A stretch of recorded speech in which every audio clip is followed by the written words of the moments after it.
The Mighty, welcome. Thank you very much. Yeah. So quickly explain The Mighty and how you are what you do. So we are the leading digital health community. We have millions of people who are sharing their experiences, just like they would on Facebook, but within communities focused on health on The Mighty. And we do a lot of content that reaches over 80 million people a month by publishing stories that get shared across different social media sites and platforms. And that really helps us build community. Ultimately, it helps people face all the day-to-day challenges outside of hospitals, outside of doctors' offices, all the things that they're coping with and dealing with. Yeah.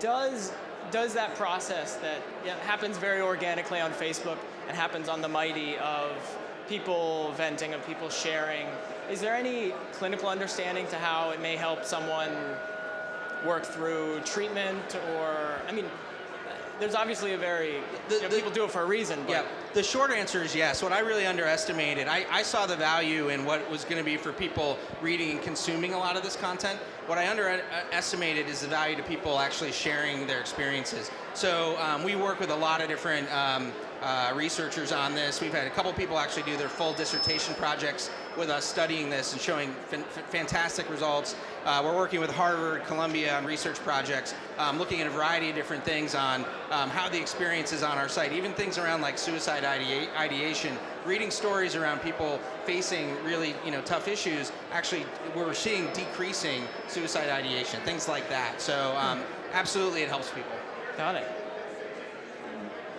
What publishing has a certain reputation for having a tough time right now with business model. Like, how does The Mighty keep the lights on? Like, yeah, so we were talking earlier, my background is in journalism and I came out of the media world, so I know the advertising side really well, and that is kind of our leading revenue model right now.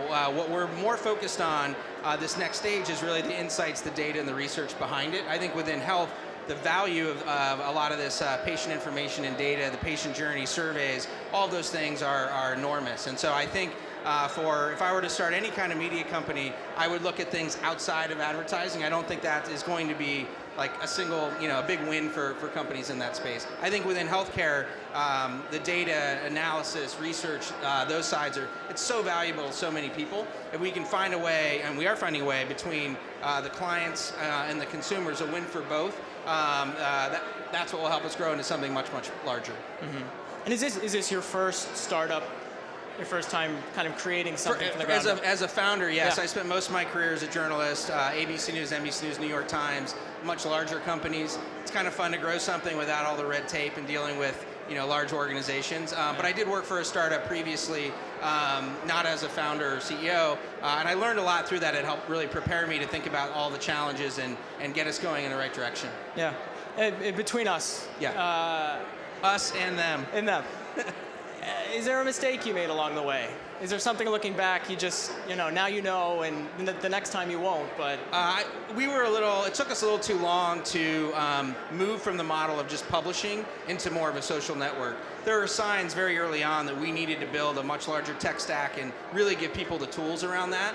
And I think, we weren't sure how to do it, and I was a solo founder for this, and I really needed a tech partner to do this, well with, and it took me a little too long to realize it, find the person, but we found the right person. He's built a great team, and it's helped us, go on our way. Got it. And what for you got you into this space? So I have a daughter with a rare disease, and she was diagnosed when she was 2, and we were told at the time her cognitive skills, her brain probably wouldn't develop beyond that of a 5-year-old. That was, devastating to us in a lot of ways, and where we found the most help was finding other parents with children with this condition and connecting with them. And I still think the first Mighty stories I ever read were the ones that the day she was diagnosed. And I remember, there was just, parents who had written stories on it was an old PDF file, and I just wanted to reach out. I wanted to go out to have a beer with them and really just understand this life, the journey that they were on, because I thought it'd be helpful to us. And what I found through that community is what we're trying to apply now to a much larger, community. We're on pace to have over 10 million members of the community by the end of this year, and we expect to grow, far beyond that. But that was really, the pain point for me was what I was dealing with, and if we solved it for our family, I wanted to solve it for a lot of other folks as well. Great. Well, thank you. All right, thanks, guys. Yeah.